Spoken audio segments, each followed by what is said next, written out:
There's a version of Pierce Brosnan the world straight up agreed to love. The tuxedo, the jawline carved from something tougher than stone. The voice that could make danger sound like an invitation. For a whole generation of moviegoers, he was the ultimate fantasy. The guy who walked into every room like the room had been waiting on him the whole damn time. But here's the question nobody really stopped to ask while they were busy admiring the suit. What does it feel like to be the man inside it? Because behind the most iconic spy in cinema history lived a story so different from the legend that it almost reads like two totally separate lives. A boy abandoned before he was even old enough to understand what abandonment meant. A man who watched the love of his life, and later his daughter, get taken by the same merciless disease. An actor who got handed the role of a lifetime, had it ripped away, fought for years to reclaim it, and then finally walked away carrying wounds the cameras never caught. Pierce Brosnan didn't become James Bond despite what he survived. He became Bond because of it. Because a man who's truly lost everything carries himself differently. The stillness is real.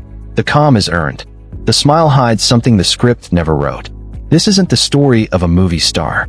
This is the story of a boy from a small Irish town who spent his whole life searching for a home he never really had, and somehow found pieces of it in the most unexpected places. Before we go further, if you've ever felt like an outsider in the very life that was supposed to be yours, stick around. Because that feeling right there, that's exactly where this story begins. There's a particular kind of loneliness that doesn't even have a name. Not the loneliness of sitting alone in a room. Not the loneliness of being at a crowded party where nobody knows who the hell you are. This is something older, quieter, and way more damaging. It's the loneliness of a child who looks up expecting a face, and instead finds an empty doorway. Pierce Brendan Brosnan was born on May 16, 1953, in Drogheda, a small town in County Louth, a place of gray skies and narrow streets where life moved slowly and expectations moved even slower. His mother, May Smith, was young, determined, and honestly not ready for what came next. His father, Thomas Brosnan, dipped out before Pierce was old enough to form even a single memory of him. No goodbye, no explanation, just absence, the kind that doesn't make a scene but still shapes everything anyway. And then his mother left too. Not out of cruelty, out of necessity. May Smith had ambitions and a desperate need to build something for herself and for her son. She moved to London to train as a nurse, chasing the only future she could see, a future that, at least for the moment, had no room for a toddler. Pierce was left with his maternal grandparents, Philip and Kathleen Smith, in the quiet Irish town of Navan in County Meath. He was barely 1 year old. Think about that for a second. Before he could walk straight, before he could string together a sentence, before he even understood what a family was supposed to look like, his already looked like a missing persons report. His grandparents were kind. Warm people, actually. But kindness can't fill the very specific shape of a mother's absence. And no amount of warmth answers the question a small kid asks silently every single night. Why didn't she stay? Pierce never said it out loud. Not back then. But the question lived inside him like a splinter. Too small to see, too sharp to ignore.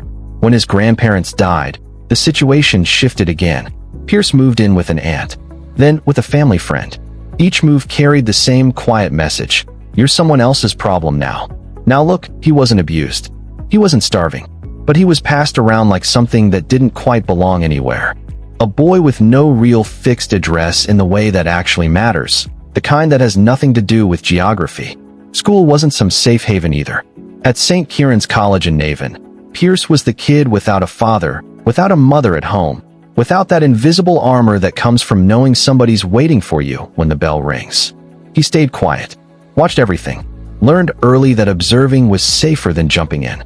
That if you studied a room carefully enough, you could figure out where the next hurt might come from. He drew. He painted. He disappeared into art the way kids do when they need somewhere, anywhere, to escape. It wasn't passion yet. It was survival, plain and simple. And then when he was 10 years old, his mother showed up again. She'd built a nursing career in London, remarried, started a whole new chapter. And now she sent for him. So Pierce Brosnan, at an age when most kids are stressing over school tests and busted bicycle tires, packed the little he had and moved to London. A city that spoke the same language but felt like a completely different planet. He was going to live with a woman who was technically his mother, but deep down still felt like someone he was only just getting to know. Years later, he described that time with a kind of restraint that says a lot all by itself. "I was always the outsider," he once said quietly. "I was always looking in."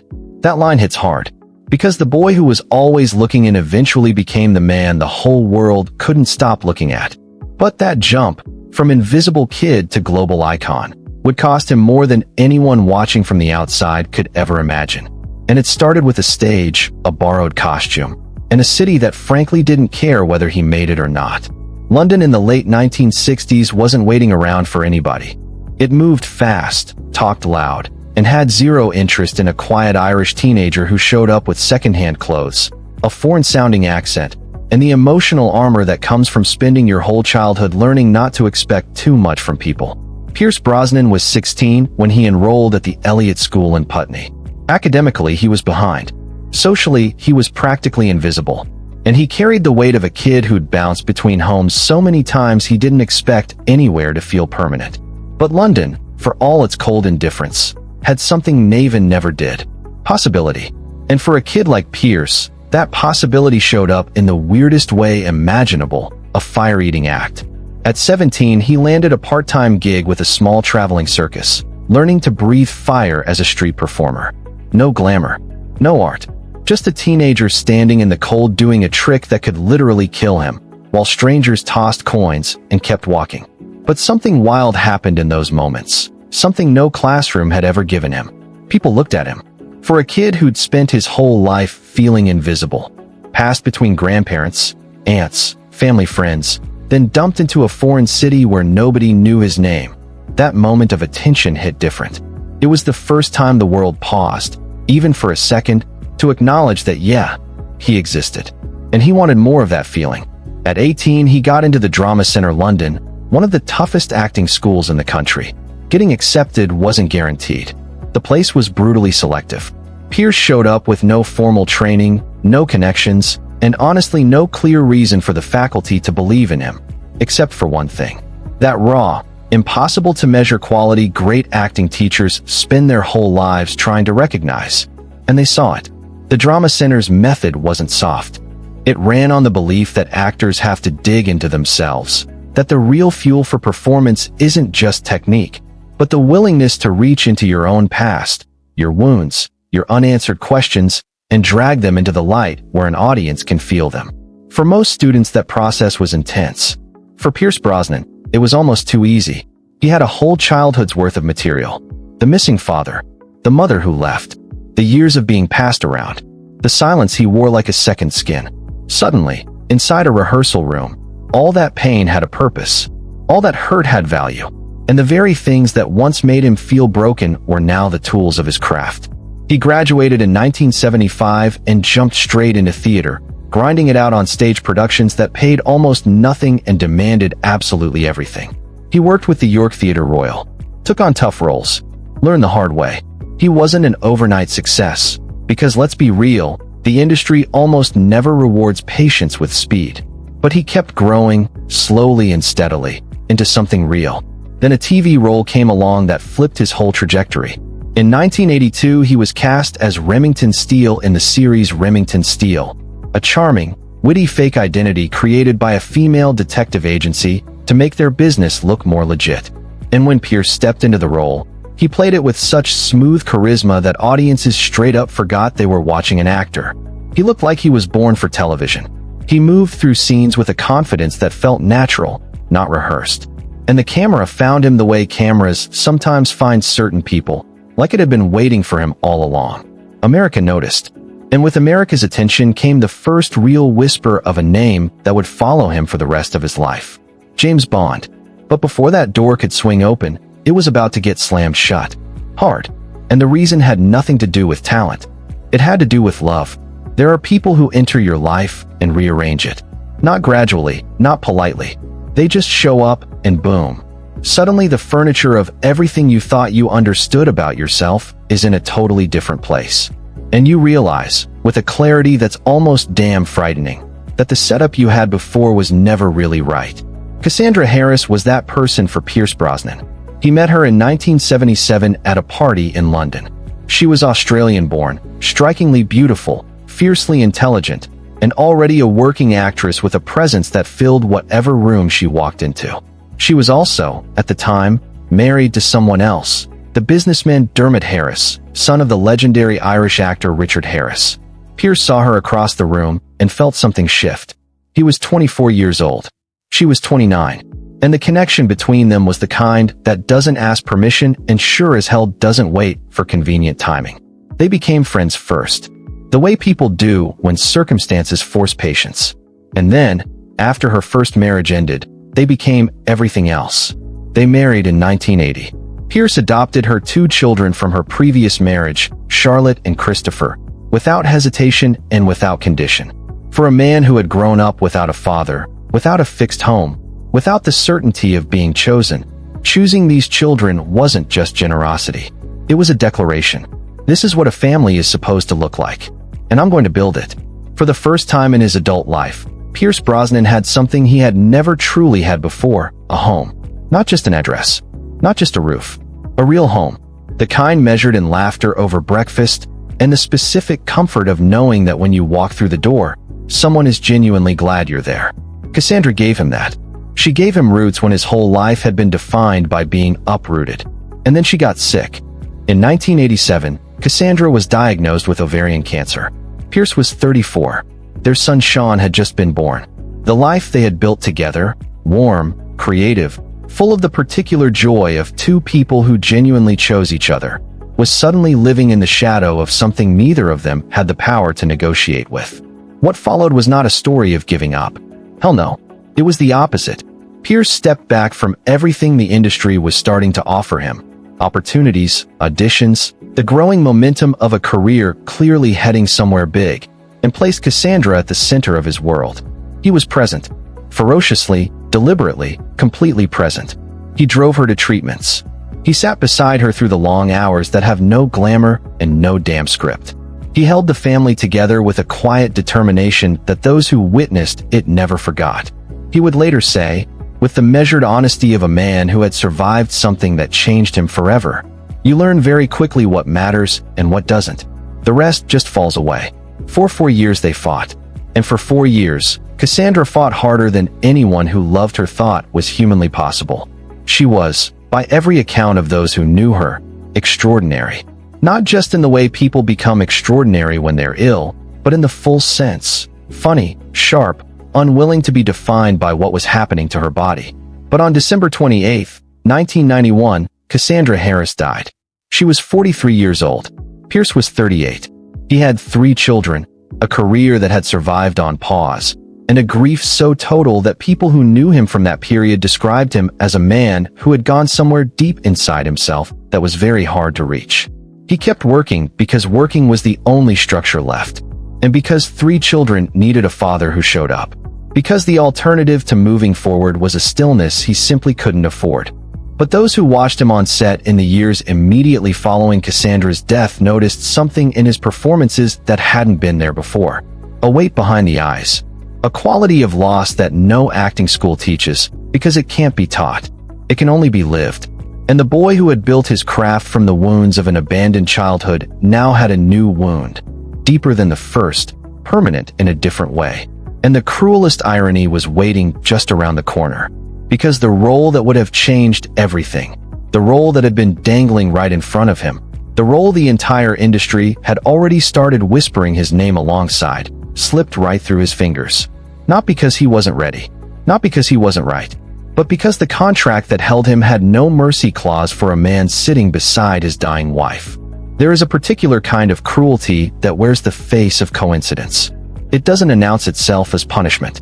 It shows up dressed as timing, as circumstance, as the cold, neutral language of contracts and clauses and business decisions that supposedly have nothing personal in them.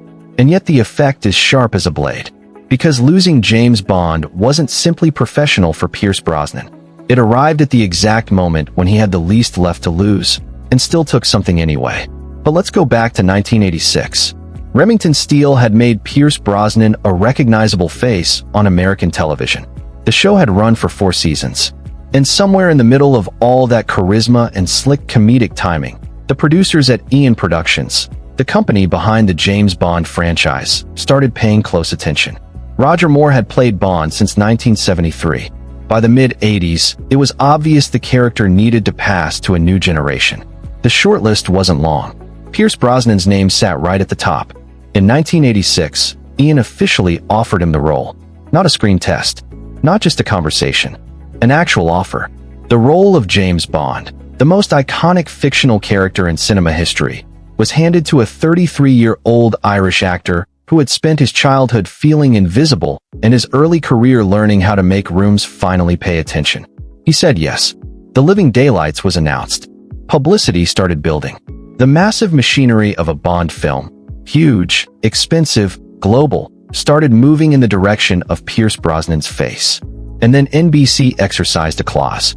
Remington Steele, which had been quietly slipping in ratings and was widely expected to be canceled, was suddenly renewed by the network.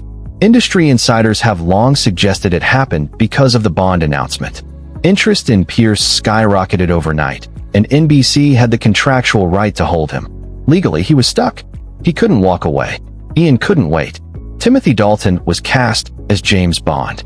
Pierce Brosnan watched from the sidelines as the role he had already said yes to was handed to someone else.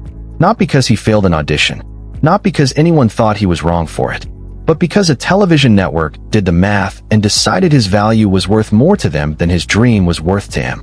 Publicly, he handled it with a level of grace that honestly deserved way more recognition than it got. No outbursts, no bitter interviews. He spoke carefully, professionally, with the controlled restraint of a man who understood the industry was watching how he reacted, and that how you lose something often matters more than the loss itself. Privately, though, those close to him knew the wound was real. Because this wasn't just a missed opportunity.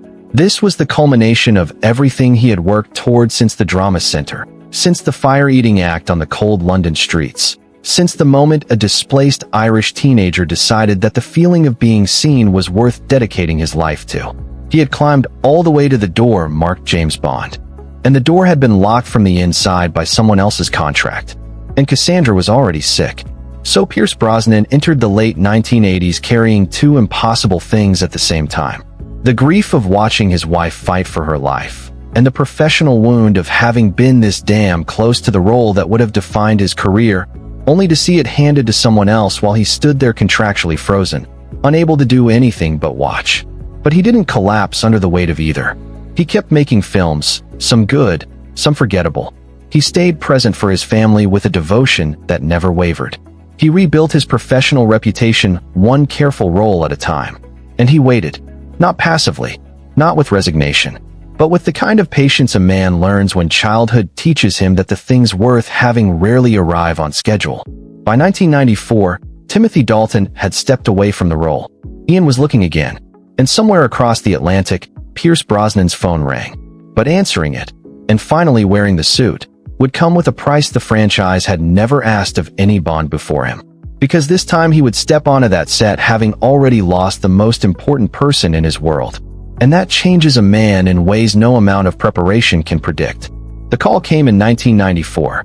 Ian Productions wanted Pierce Brosnan again. 8 years after the first offer had been snatched away by a television network's contractual arithmetic, the role of James Bond was being placed back in his hands. And this time nothing stood in the way. Nothing except grief. Cassandra had been gone for 3 years. Pierce was 41 years old, raising 3 children, carrying the deep exhaustion of a man who had spent years being strong for everyone around him while quietly running on empty inside. He was not the same person who had first been offered the role in 1986. How could he be? The years between that offer and this one had taken things from him that no career achievement could ever bring back. And yet he said yes. Because Bond wasn't just a role at this point in his life. It was a lifeline, a structure, a reason to stand up straight and walk into a room and be, for a few hours every day on a film set, a man who had all the answers and none of the wounds. If that sounds like escapism, yeah, maybe it was. But it was also courage. The quiet, unglamorous courage of a man who had every reason to step back from the world, choosing instead to walk straight into its most scrutinized spotlight. GoldenEye dropped in November 1995. The verdict? Immediate and overwhelming. Pierce Brosnan was James Bond. Not in the tentative, let's see how the audience reacts kind of way, but in the absolute, this was always meant to happen kind of way. He stepped into the character with a completeness that shut down every critic who had spent the previous decade wondering whether the franchise even had a future without the right face to carry it. He had the physicality. He had the wit. He had the stillness. That specific vibe of a man who's never rattled, never rushed, never visibly afraid. Exactly the quality the character demands above everything else. And he had something none of his predecessors had quite brought to the role the same way. A sadness behind the eyes that the script never explained, but the audience felt in every single scene. They felt it because it was real. Bond is a character defined by loss, by a past he never talks about, by connections he can't afford to make, by the emotional distance he keeps from everyone around him just to survive. Pierce Brosnan understood all of that not as some acting trick, but as lived experience. He had been keeping people at arm's length since he was a toddler in Navan. The guy learned emotional distance before he even learned to read. The performance hit so hard precisely because the acting itself was minimal. 3 more films followed. Tomorrow Never Dies in 1997. The World Is Not Enough in 1999. Die Another Day in 2002. Each one a global event. Each one stacking another layer onto a legacy that by the early 2000s had become untouchable. Pierce Brosnan's Bond pulled in over $2 billion at the worldwide box office. He didn't just save a franchise that was starting to feel old. He reinvented it, gave it an emotional depth it had never really had before, and handed it to a new generation with enough momentum to keep it rolling for decades. The world looked at the tuxedo and saw James Bond. The people who actually knew Pierce looked at the man inside it and saw something way more complicated. Because the schedule? Brutal. Film after film, promo tour after promo tour. The non-stop machine of a franchise that sized chewing up every available hour. His kids were growing up. Sean, the son born the year Cassandra was diagnosed, was now a teenager. Charlotte and Christopher, the stepchildren Pierce had adopted and raised as his own, were building their adult lives. And Pierce was constantly somewhere between a film set and an airport, playing a character whose whole thing is never staying in one place long enough to feel anything. The loneliness that had shaped his childhood found a new form. He was once again the outsider looking in. Only now the room he was looking into was his own family. And the glass between them was made of schedules, commitments, and the strange prison of being the most recognizable face in a massive global entertainment franchise. Then in 2004, it was over. Eon Productions informed Pierce Brosnan that his services as James Bond were no longer required. The decision was made quietly, efficiently, and completely without his input. Daniel Craig was being considered for a grittier, stripped-down reboot of the character. And Pierce, now 51, was being retired from a role he had never been ready to walk away from. By some accounts, he found out through the press before the official announcement. He hadn't been fired from a mailroom this time. He hadn't been trapped by a television contract. He had simply been told by the same industry that had given him its most coveted role that the role was going to someone else. Again, the wound this time was different from 1986. Deeper in some ways. Because this time he had actually worn the suit. He had earned it frame by frame across 4 films and a full decade of his life. He had given Bond something real, permanent, and impossible to replace.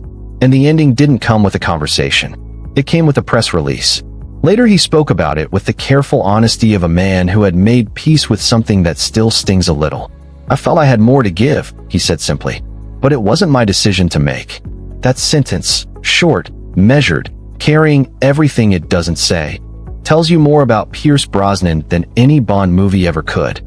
Because the man who had been left behind as a toddler, passed between households as a kid, trapped by a TV contract as a young actor, widowed in his 30s, and now pushed out of the defining role of his career by a studio call.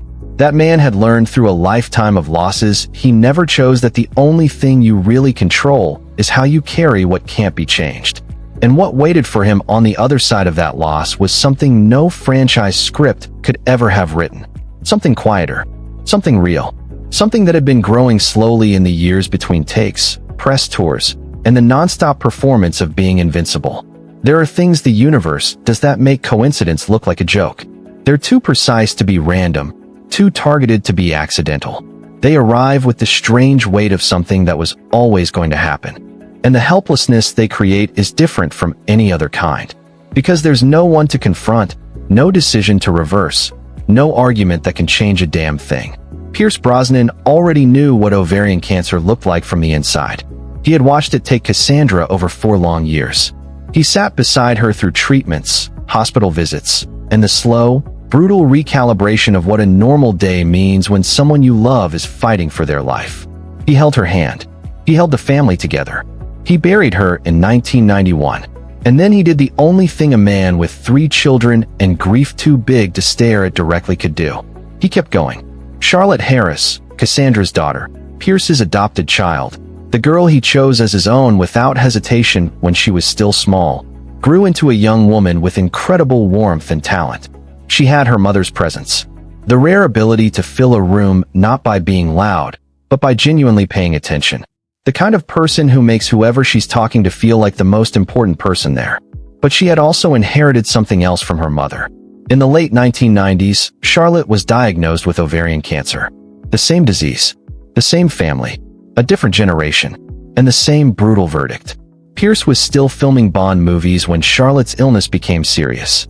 He was standing in front of cameras playing the most invincible man in cinema. Cool, controlled, completely unshakable, while privately dealing with something no amount of fame, money, or training could protect anyone from. Think about what that takes. Walking onto a film set to play a character defined by zero vulnerability while carrying a weight that would break most people. Smiling for photos. Giving interviews. Performing night after night the fiction of a man who can't be touched. All while the thing hurting him the most had no script, no clear ending, and no guarantee of anything. Still, he did it. Because the alternative was stopping. And stopping was never something life had taught Pierce Brosnan how to do. Charlotte Harris died on June 28, 2013. She was 41 years old, 2 years younger than her mother had been when ovarian cancer took her. Same age range, same disease, and the same man standing at another graveside trying to find words for a lost language simply isn't built to carry. He had now buried the woman who gave him his first real home and the daughter she left behind. He had watched the same illness move through 2 generations of the same family, and he had been there for both, fully, painfully present. There are almost no interviews from that period where Pierce talks about Charlotte's death with anything but the quietest restraint. Not because he felt nothing, but because some grief is too big and too personal to turn into public conversation. He acknowledged it. He honored it. And then he protected it from a world that had always wanted more from him than it had any right to ask. What he did do, and what speaks louder than any interview, was channel the loss into action. He became one of the most visible advocates for ovarian cancer awareness and research funding in the world. He donated money. He spoke at events. He used the very fame that had sometimes felt like a burden as a platform for something that actually mattered. He couldn't save Cassandra. He couldn't save Charlotte. But he refused to let their deaths be just another private tragedy. And by giving their loss meaning beyond the boundaries of his own family, he found the only answer grief ever really offers. Not closure. Not healing. Purpose. And yet, even in the middle of all this chaos, the losses, the Bond years, the crazy public life that never really paused long enough for him to catch his damn breath, something else had been quietly, steadily growing. Something that had started almost out of nowhere on a film set in Mexico. Something that would become the second great love story of his life. And this one, unlike so many chapters before it, wouldn't end in heartbreak. It kicked off the way the best things in his life usually did, totally without warning. In 1994, the same year Ian Productions called to offer him Bond for the second time, Pierce Brosnan showed up at a party in Cabo San Lucas, Mexico. He was 41 years old, 3 years deep into the grief of losing Cassandra, living that weird kind of life famous, eligible, recently widowed men are expected to live. Appearances, events, smiling for cameras, pretending everything's fine. And then boom, he met Keely Shea Smith. She was a journalist, a television presenter, and an environmental activist, brilliant, outspoken, and honestly, totally unimpressed by the very specific brand of charm Pierce had spent years perfecting for the cameras. She didn't need anything from him. She wasn't trying to squeeze into some role in his story. She was simply, completely herself. And that, in a world that had spent years projecting fantasies onto Pierce Brosnan's face, was seriously disarming. They talked for hours that first night. Not about Bond. Not about Hollywood. They talked about the ocean, environmental destruction, the painful reality of watching the natural world get wrecked by human indifference. They talked about things that actually mattered to both of them. The kind of real conversations people have when there's no damn camera around. Pierce would later say he knew that night. Not with the dramatic certainty of a movie scene. No swelling music, no perfectly lit romantic moment. But with something quieter, steadier than that. A grounded recognition that this person made sense to him. That the version of himself he was when he was with her felt closer to the real guy than almost any version he had shown the world before. They got married on August 4th, 2001, in a castle in Ballintubber, Ireland.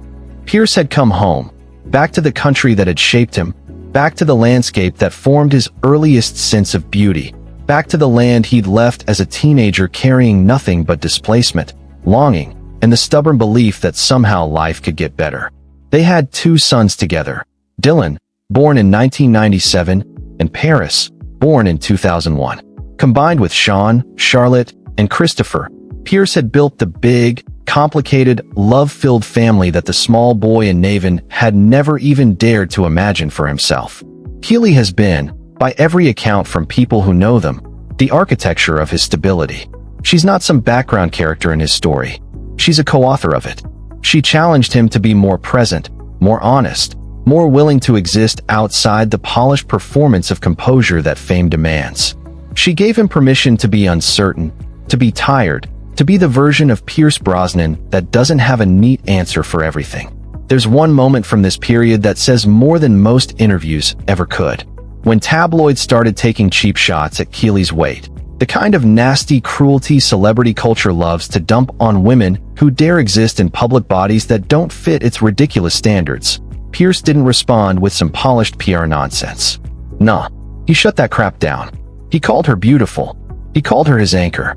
And he made it crystal clear, publicly and without hesitation, that the opinions of people who had never sat across from her at breakfast meant absolutely nothing to him. That response, instinctive, protective, totally unbothered by how it might play in the press, revealed something real about the man behind the tuxedo. The boy who had spent his childhood never being chosen had become a man who chose fiercely, without apology. And from that foundation of real love and hard-earned stability, Pierce Brosnan did something that surprised everyone who thought they already knew his story. He started over. Not desperately, not out of panic, but with the calm, deliberate patience of a man who had finally, after 40 years of searching, found solid ground under his feet. And what he built on that ground turned out to be way more interesting than anything James Bond ever pulled off. After Bond, the industry honestly didn't know what the hell to do with Pierce Brosnan. That's not unusual for actors who become too tightly linked to one iconic role. The tuxedo had fit so perfectly, the association so complete, that casting directors looked at his face and saw Bond, not an actor. The franchise made him globally iconic, and ironically made him harder to cast. He could have stepped back. He could have taken the comfortable irrelevance that swallows a lot of actors once the defining chapter of their career ends. He had the money, the family, houses in Malibu, Ireland, and London. Every material reason to slow down. Every emotional reason to simply enjoy the life he had fought so damn hard to build. Instead, he got interesting. The Matador in 2005 was the first real signal. Pierce played a burned-out, deeply weird professional assassin. Nothing like Bond. Nothing like anything the industry had asked him to do before. He brought a loose, unguarded, genuinely funny vulnerability that shocked critics who thought they already had him figured out. He earned a Golden Globe nomination. More importantly, he proved something, to himself and to anyone paying attention. The tuxedo was just a costume. The actor underneath was something else entirely. Mamma Mia, in 2008, confirmed it in the most unexpected way possible. And yeah, he sang. Not perfectly, not like some polished Broadway pro, but gamely, honestly, with a total willingness to look a little ridiculous if it meant the audience would feel the joy. And people freaking loved him for it. Not despite the imperfections, because of them. There's something deeply appealing about watching a man who spent decades being asked to look flawless finally shrug and say, "Yeah, this is what I actually sound like, deal with it." The film made over $600 million worldwide. Pierce Brosnan, the guy Hollywood once retired from its most invincible role, suddenly became one of the highest-grossing actors of 2008. But the work that reveals him most clearly during this period is quieter than any of those films. He had been painting his entire life. It started with those early sketches in Naven, the lonely, displaced child who discovered that art was a space where no one demanded anything from him except attention. For years, Pierce kept painting privately. After Bond, he began taking it seriously. Not as a hobby, as a discipline. His paintings are loose, emotionally direct, often focused on the natural world and the human figure. They carry a raw honesty his film performances sometimes approach, but rarely surpass. They've been exhibited internationally and have raised significant funds for ovarian cancer research. He paints, by his own account, because it's the one place where no one's watching. No franchise, no audience expectations, no camera hunting for his best angle. Just a guy making something alone. Alone with the silence that had followed him since childhood. Learning, finally, to see it as companionable instead of threatening. In recent years, he's spoken more openly about his Irish identity. About what it means to leave and then return. About the strange relationship people have with the landscapes that shaped them before they were old enough to choose anything. County Meath. The gray skies. The narrow streets he once couldn't wait to escape, and now returns to with something very close to reverence. He supports environmental causes with the same fierce consistency he brings to everything that truly matters to him. Not for publicity, not for applause. Just the steady, unglamorous commitment of someone who genuinely believes the planet is worth fighting for. His foundation with Keeley has directed millions toward environmental protection and ovarian cancer research. He turned the two greatest losses of his life, Cassandra and Charlotte, into something that outlasts both grief and fame. And through all of it, the paintings, the activism, the quieter films, the life in Malibu with Keeley and the kids, there's one quality people constantly notice about Pierce Brosnan off-camera. Presence. Not the polished presence of a man trained to command attention. The real kind. The kind that comes from someone who knows, with absolute certainty earned through devastating loss, that the moment in front of him might be the only one guaranteed. The boy who grew up feeling like a temporary guest in other people's lives became a man who treated every room he entered as somewhere worth truly being. That transformation, from invisible to present, from displaced to rooted, from performing invincibility to embodying genuine strength, is the real story of Pierce Brosnan. And it deserves an ending worthy of everything it took to get there. Here's what the world remembers about Pierce Brosnan. The tuxedo, the Walther PPK, the raised eyebrow, the perfectly delivered line dripping with just enough irony to show the man saying it understood how absurd and thrilling the whole thing was. For films, $2 billion.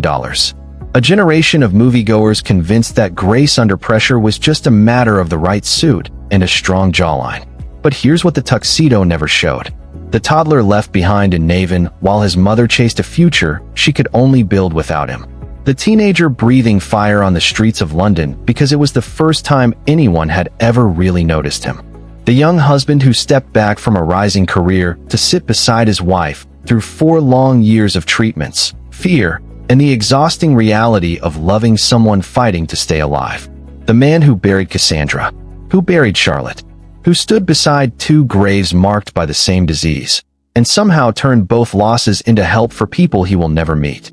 The actor who was given James Bond, lost it, reclaimed it, lost it again, and each time responded not with bitterness, but with the stubborn resilience of someone who learned early that the only reliable thing in life is your own willingness to keep moving. The husband who chose Keeley without hesitation and defended that choice without apology. The father who adopted children who weren't biologically his because he understood, from the inside, what it means to be a child who desperately needs to be chosen. The painter who sits quietly with canvas and color in the same silence that once scared the hell out of him, and now finds something close to peace there. So what does a life like this teach us? Maybe this. The things that break us rarely define us. What defines us is the decision, made quietly, repeatedly, often without an audience, to keep going anyway. To love again after loss. To show up for your children when showing up is the hardest thing in the world. To let your face age, Your hair turn gray, and the carefully built illusion of invincibility soften into something far more honest. Pierce Brosnan was never really James Bond. James Bond was simply the role that gave the world a reason to pay attention long enough to notice the actual man. And the actual man, the boy from Drada, the fire eater, the grieving husband, the devoted father, the painter, the advocate, the man who has spent 7 decades figuring out what it truly means to belong somewhere, is far more interesting than any fictional spy. Because Bond survives through gadgets, timing, and the convenient magic of a screenplay, Pierce Brosnan survived through something no scriptwriter can manufacture: love, loss, and the stubborn decision, made again and again across a lifetime full of reasons not to stay open to both. And that, not the tuxedo, not the franchise, not the $2 billion, is the legacy that will outlast everything else. Not the spy who saved the world, but the man who, against some pretty brutal odds, managed to save himself.